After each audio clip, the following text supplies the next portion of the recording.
जय श्री कृष्णा, राधे राधे। आप सभी को जितिया व्रत की हार्दिक शुभकामनाएं। आज अपने सुनेंगे जितिया व्रत से जुड़ी हुई संपूर्ण व्रत कथा। जितिया व्रत को खास संतान के लिए किया जाता है। मान्यता है कि इस व्रत को रखने से संतान दीर्घायु होती है, साथ ही संतान तेजस्वी, ओजस्वी और मेधावी भी होती है। शास्त्रों के मुताबिक जो महिला जितिया व्रत रखती है उसकी संतान की रक्षा स्वयं भगवान श्री कृष्ण करते हैं। इसीलिए इस व्रत का कुछ खास ही महत्व माना गया है। जितिया व्रत को जीवित पुत्रिका व्रत के नाम से भी जाना जाता है। पूर्वांचल में मनाया जाने वाला जितिया पर्व बहुत ही महत्वपूर्ण माना गया है। कहा जाता है कि इस व्रत का रिश्ता महाभारत काल से। पौराणिक कथाओं के अनुसार जब महाभारत के युद्ध के दौरान अश्वत्थामा ने अभिमन्यु की पत्नी उत्तरा के गर्भ में पल रही संतान को मार दिया था, तो श्री कृष्ण भगवान ने अपनी शक्तियों से एक बार फिर से उसे जीवित कर दिया। जन्म के बाद इस पुत्र का नाम जीवित पुत्रिका रखा गया।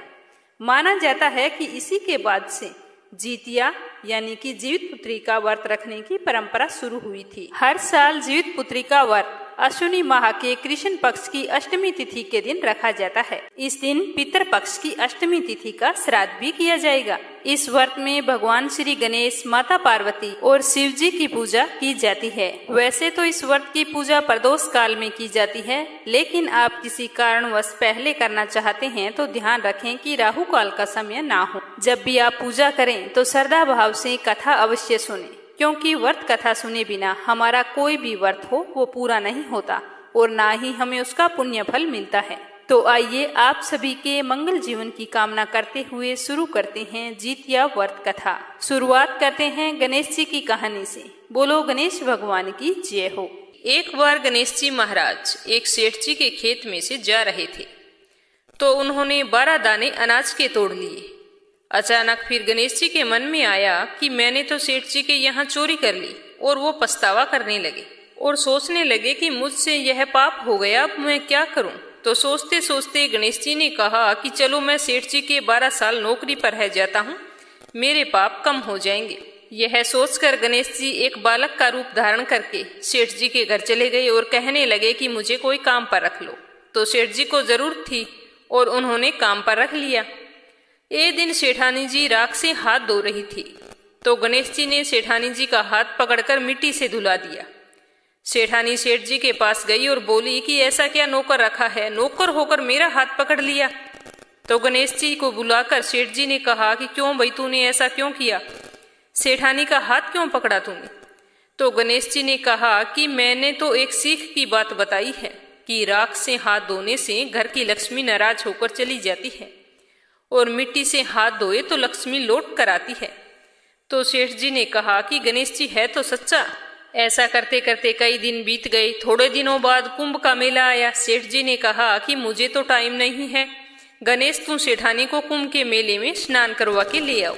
तो गणेश जी सेठानी को लेकर कुंभ के मेले में चले गए।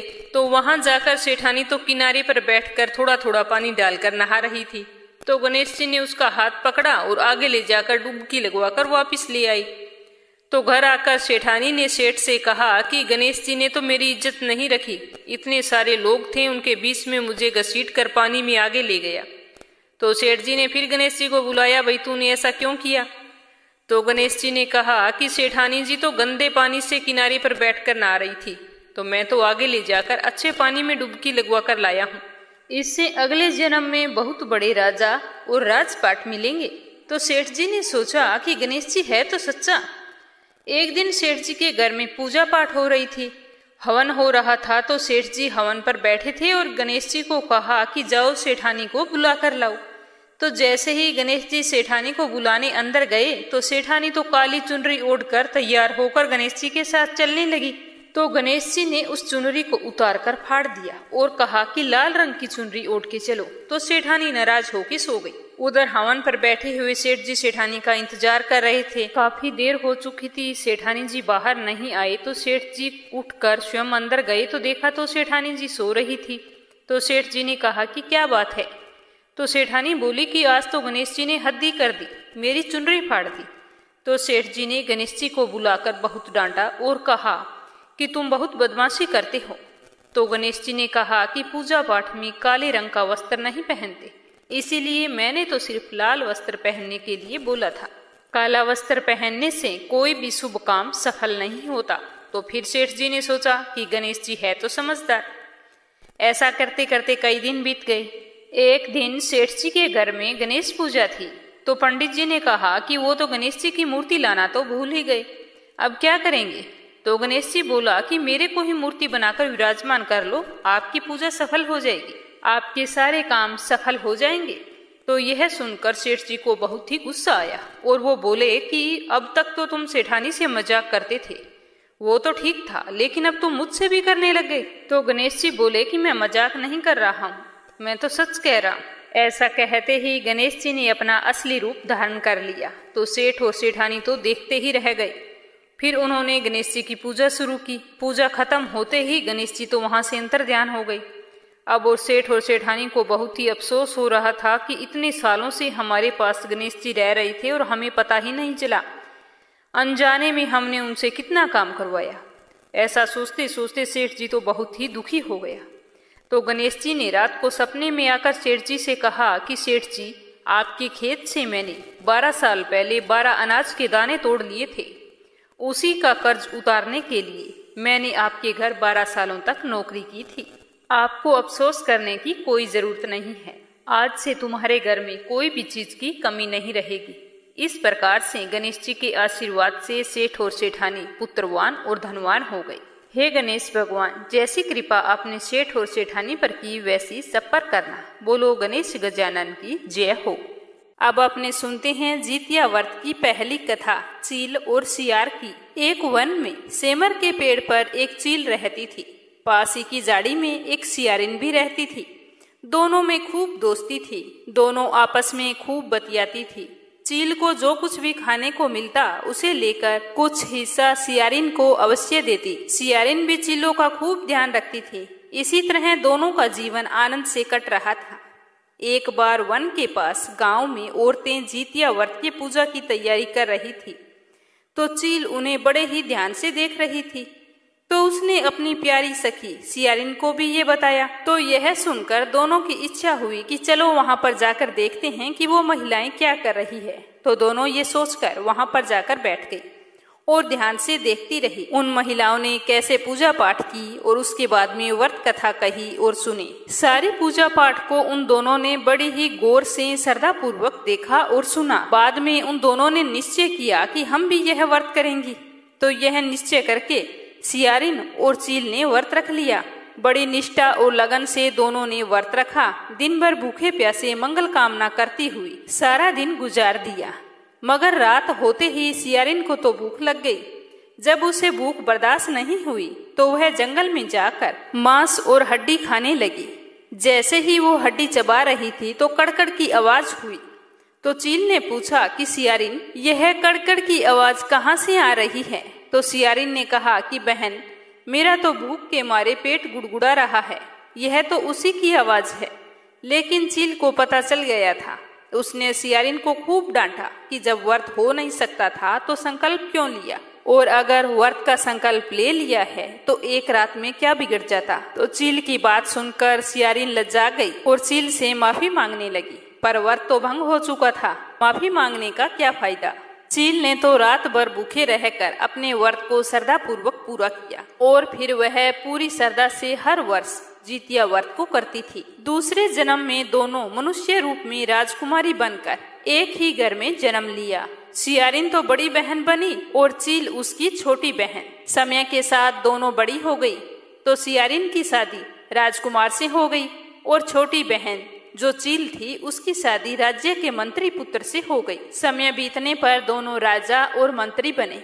सियारिन रानी के जब भी बच्चा होता तो होते ही मृत्यु को प्राप्त हो जाता और उसकी छोटी बहन के बच्चा होता तो वह बहुत ही हट्टा कट्टा और तंदुरुस्त होता। तो बड़ी बहन बार बार अपने बच्चों को खोने के दुख से बहुत ही दुखी रहने लगी और साथ ही अपनी छोटी बहन से ईर्ष्या भी रखने लगी। एक बार उसने अपनी छोटी बहन के बच्चों के सर कटवाकर एक डिब्बे में बंद कर दिए और बहुत ही खुश हुई कि मेरे जैसे ही मेरी छोटी बहन हो गई है। लेकिन क्या देखती है कि थोड़ी ही देर बाद में उसकी छोटी बहन के बच्चे माँ माँ करते हुए दौड़ते हुए आते हैं।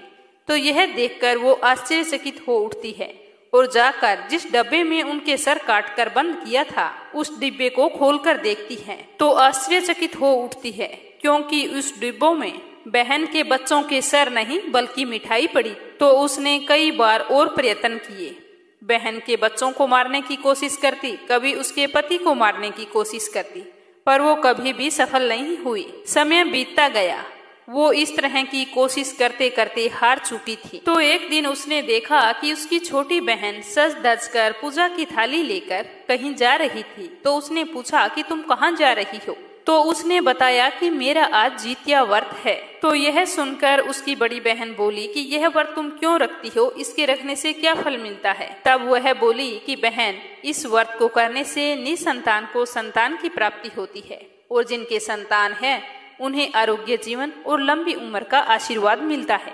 भगवान श्री कृष्ण उनके बच्चों की रक्षा करते हैं। इस तरह व्रत का महत्व बताते हुए वो अपनी बड़ी बहन से बोली कि बहन, मैं तो कहती हूँ कि तुम भी जितिया व्रत करो, तुम्हारी गोद अवश्य हरी हो जाएगी। तो अपनी छोटी बहन के मुख से ऐसी बात सुनकर उसे अपनी भूल का आभास हो गया कि जो मेरी सुनी गोद की परवाह करती है, मैं उसी की गोद को उजाड़ने पर तुली हूँ। वह हाथ जोड़कर रोकर अपनी बहन से माफी मांगने लगी। तो उसकी छोटी बहन ने उसे माफ कर दिया और उसे अपने साथ पूजा करने के लिए ले गई और वहां जाकर जितिया व्रत की विधि विधान से पूजा की और व्रत रखवाया, व्रत कथा सुनी। व्रत के प्रभाव से रानी ने 9वें महीने बहुत ही सुंदर पुत्र को जन्म दिया। फिर दोनों बहनें हंसी खुशी रहने लगी और हर साल जितिया व्रत रखने लगी। दूसरी कथा, गंधर्वों के राजकुमार का नाम जीमूतवाहन था। वे बड़े उदार और परोपकारी थे। जीमूतवाहन के पिता ने वृद्धावस्था में वानप्रस्थ आश्रम में जाते समय इनको राज सिंहासन पर बैठाया, किंतु इनका मन राजपाट में बिल्कुल भी नहीं लगता था। तो अपने राज्य का भार अपने भाइयों पर छोड़कर स्वयं वन में अपने पिता की सेवा करने के लिए चले गए। एक दिन वन में जीमूतवाहन की मुलाकात मल्यवती नामक राजकन्या से हुई और दोनों में प्रेम हो गया। एक दिन जब वन में दोनों घूम रहे थे तो जीमूतवाहन काफी आगे निकल गए। तब उन्हें एक वृद्धा विलाप करते हुए दिखाई दी। तो इस तरह उसे रोते बिलखते देखकर जीमूतवाहन उसके पास गए और रोने का कारण पूछा। तो वृद्धा ने रोते हुए बताया कि मैं नागवंशी स्त्री हूँ, मेरे इकलौता पुत्र है। पक्षीराज गरुड़ के कोप से मुक्ति दिलाने के लिए नागों ने यह निर्णय लिया था कि रोजाना वो गरुड़ के पास एक नाग भेजते रहेंगे। तो आज मेरे पुत्र शंखचूड़ की बलि का दिन है। आज मेरे पुत्र का जीवन संकट में है और थोड़ी ही देर बाद मैं पुत्र विहीन हो जाऊंगी। एक स्त्री के लिए इससे बड़ा दुख क्या होगा कि उसके जीते जी उसका पुत्र ना रहे। तो इस तरह बताते हुए वह बुरी तरह से विलाप करने लगी। जीमूतवाहन को यह सुनकर बहुत ही दुख हुआ।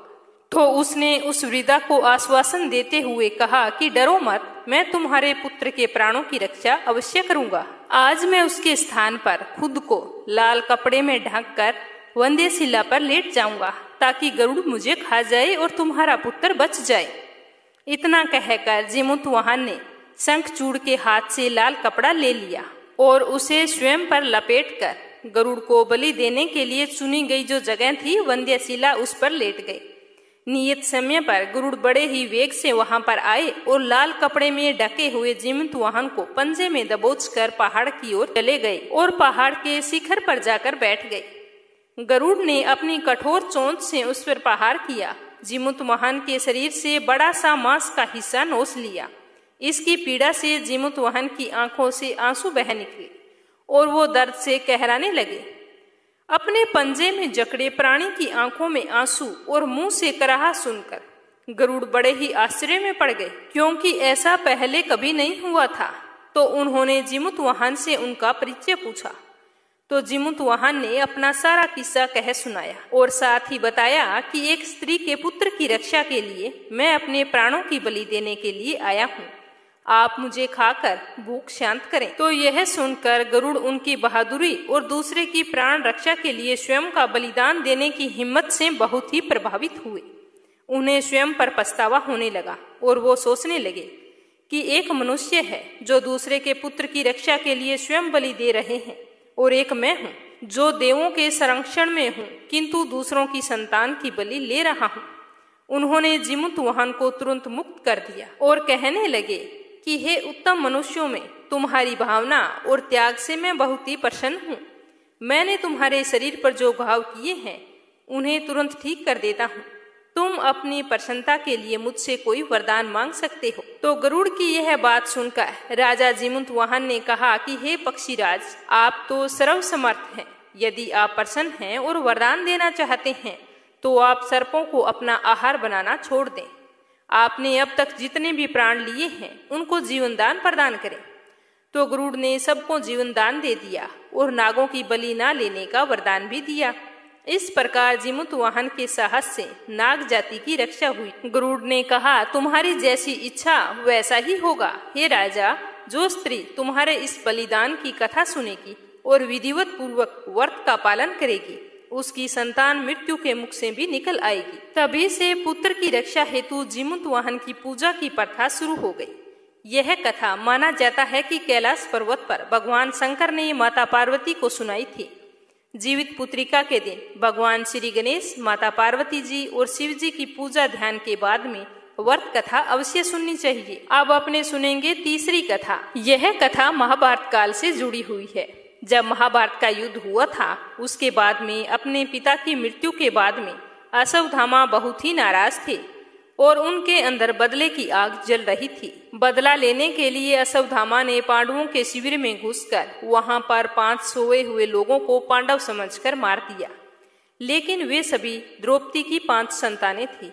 तो उसके इस अपराध के कारण अर्जुन ने उसे बंदी बना लिया और उसकी दिव्य मणि भी छीन ली, जिसके फलस्वरूप अश्वत्थामा ने उत्तरा की अजन्मी संतान को गर्भ में मारने के लिए ब्रह्मास्त्र का उपयोग किया, जिसे निष्फल करना नामुमकिन था।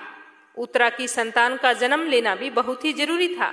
इसीलिए भगवान श्री कृष्ण ने अपने सभी पुण्यों का फल उत्तरा की अजन्मी संतान को देकर उसको गर्भ में ही पुनः जीवित कर दिया।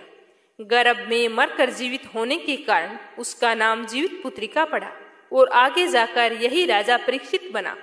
तभी से इस व्रत को बड़ी ही श्रद्धा पूर्वक किया जाता है। अब सुनते हैं श्री कृष्ण के अवतार जगन्नाथ की कहानी। बोलो भगवान जगन्नाथ जी की जय हो। एक बार कर्माबाई नाम की एक महिला रहती थी। वह महिला भगवान जगन्नाथपुरी की भक्ति में खोई रहती थी। भगवान जगन्नाथ की अनन्य भगत थी। भगवान श्री कृष्ण की परम उपासक ठाकुर जी के बाल रूप से रोजाना वह ऐसे बातें करती जैसे ठाकुर जी उनके पुत्र हों और उनके घर में वास करते हों। एक दिन कर्माबाई की इच्छा हुई कि ठाकुर जी को फल मेवे की जगह कुछ अपने हाथों से बना हुआ खिलाऊं। तो उन्होंने जगन्नाथ प्रभु को अपनी इच्छा बतलाई और कहा कि मैं आज मेरे हाथों से बनाया हुआ तुम्हें कुछ भोग लगाना चाहती हूँ, इसीलिए मुझे बताओ कि मैं तुम्हें क्या खिलाऊं। ये मेरी दिली इच्छा है। तो भगवान तो भक्तों के लिए सर्वथा प्रस्तुत है। भगवान जी बोले कि माँ, जो भी आपने बनाया हो वही खिला दो। आज तो बहुत जोरों की भूख लगी है और कुछ मत बनाना, क्योंकि मुझे बहुत जोरों की भूख लगी है, मुझसे इंतजार नहीं होगा। अब जल्दी करो, जो भी बनाया है जल्दी से ले आओ। इतना सुनते ही कर्माबाई तो बहुत ही खुश हुई। उसने उस दिन खिचड़ी बनाई थी तो ठाकुर जी को खिचड़ी खाने के लिए दे दी। प्रभु बड़े चाव से खिचड़ी खाने लगे और कर्माबाई ये सोचकर भगवान को पंखे से हवा देने लगी कि कहीं गर्म खिचड़ी से मेरे ठाकुर जी का मुंह ना जल जाए। संसार को अपने मुख में समाने वाले भगवान को कर्माबाई एक माता की तरह पंखे से हवा डाल रही थी और भगवान जगन्नाथ भगत की भावना में भाव विभोर होकर जल्दी जल्दी खिचड़ी खा रहे थे। सारी खिचड़ी खत्म करके भगवान जी ने कहा कि माँ, मुझे आज तो खिचड़ी बहुत अच्छी लगी। आप ऐसा करना, आप रोजाना मेरे लिए खिचड़ी ही बनाना, मैं तो रोज यहीं आकर खा जाया करूँगा। तो यह सुनकर कर्माबाई की खुशी का कोई भी ठिकाना नहीं रहा। अब तो रोजाना कर्माबाई रोज सुबह जल्दी उठती और सबसे पहले खिचड़ी बनाती, बाकी सब कुछ बाद में करती। भगवान जी भी सुबह सवेरे दौड़े दौड़े आते और आते ही कहते, माँ, जल्दी से मेरी प्रिय खिचड़ी लाओ। बस इतना कहते ही कर्माबाई जल्दी से खिचड़ी ले आती और भगवान जी को बड़े प्रेम से खिलाती और भगवान जी खिचड़ी खाने के बाद रोजाना तारीफ करते हुए चले जाते। अब प्रतिदिन दोनों का यही कर्म बन गया। भगवान सुबह सुबह आते, भोग लगाते, माँ की तारीफ करते और फिर चले जाते। एक बार की बात है कि एक महात्मा कर्माबाई के घर आया और कहा कि माताजी, मैं आपके घर एक रात विश्राम करना चाहता हूँ, सुबह जल्दी चला जाऊंगा। तो कर्माबाई ने कहा, कोई बात नहीं, ठीक है, हाथ मुंह धो लो और भोजन करो, सुबह चले जाना। तो महात्मा जी ने देखा कि कर्माबाई ने बड़े ही श्रद्धा भाव से सेवा की है। वो कर्माबाई की अतिथि सेवा भक्ति देखकर बहुत ही प्रसन्न हुए। लेकिन ये क्या, जब सुबह महात्मा जी उठे तो देखा कि कर्माबाई सुबह जल्दी जल्दी उठकर सबसे पहले खिचड़ी बना रही है। तो महात्मा जी तो नाराज हो गए और कहने लगे कि माताजी, आप यह क्या कर रही हैं?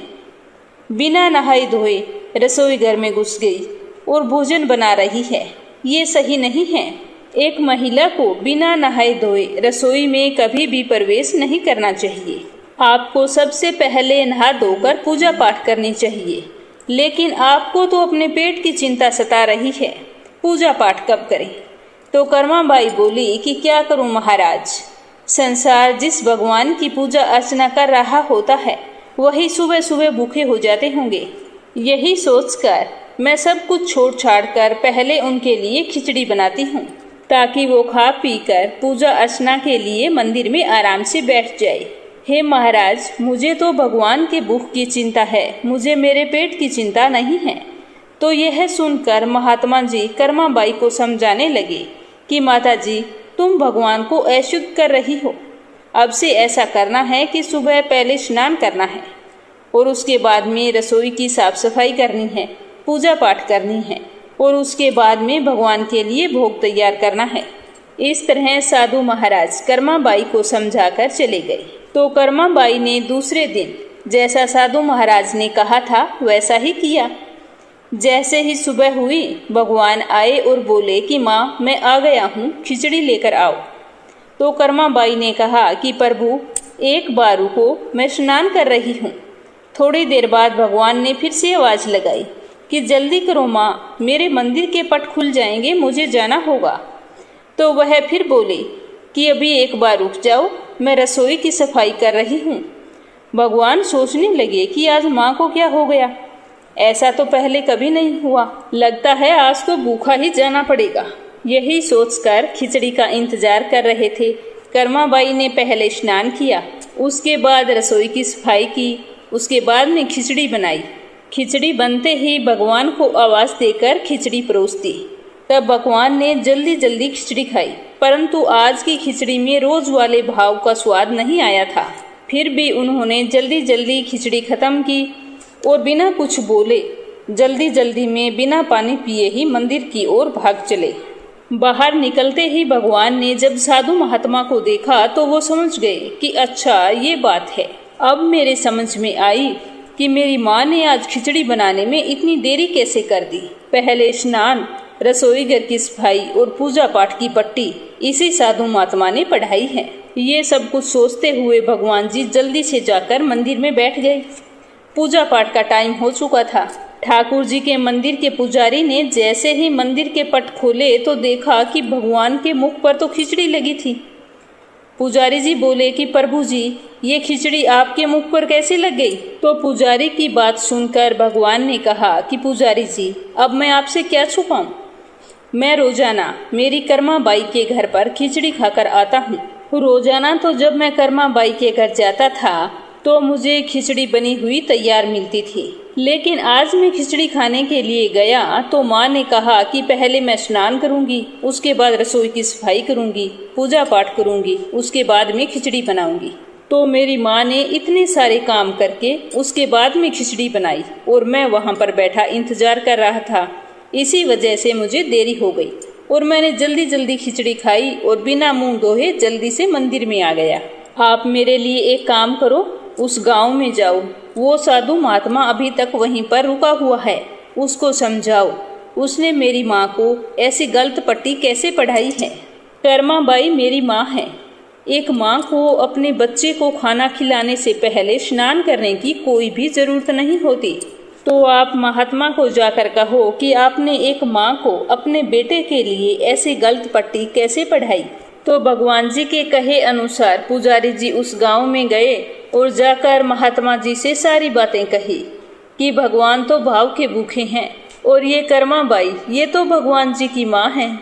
यह सुनकर महात्मा जी घबराए और जल्दी से कर्मा बाई के पास गए और जाकर कहा कि माता जी माफ कर दो, ये नियम धर्म तो हम संतों के लिए है।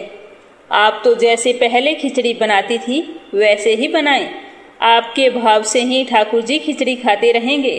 तो यह सुनकर कर्मा बाई बहुत ही खुश हुई, क्योंकि उस दिन जब साधु महाराज के कहे अनुसार कर्मा बाई ने खिचड़ी बनाई थी और भगवान ने जल्दी जल्दी खाई और बिना पानी पिए चले गए, तो इस बात का कर्मा बाई को बहुत ही अफसोस था। वो बस पूरा दिन यही सोच रही थी कि कहीं मेरे भगवान का मुंह ना जल गया हो, क्या पता भर पेट खिचड़ी खाई थी या भूखे ही चले गए, रात को नींद कैसे आएगी, बस इसी तरह का विचार कर रही थी।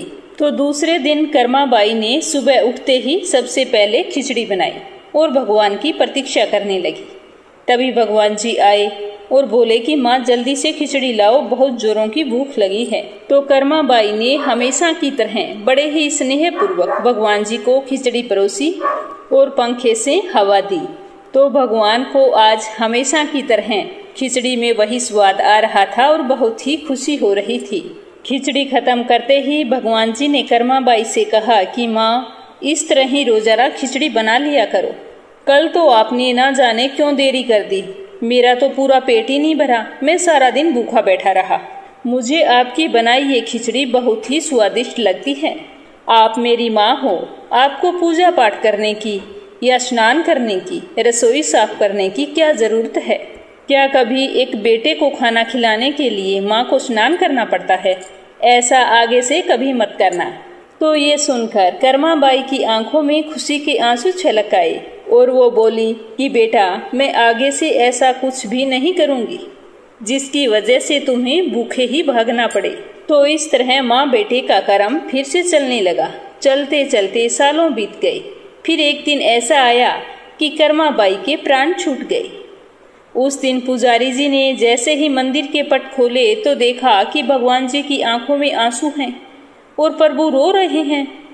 तो पुजारी जी ने भगवान जी से रोने का कारण पूछा तो रोते हुए भगवान बोले कि पुजारी जी आज मेरी माँ कर्मा बाई इस लोक को छोड़कर मेरे निज लोक को विदा हो गई है, अब मुझे खिचड़ी बनाकर कौन खिलाएगा?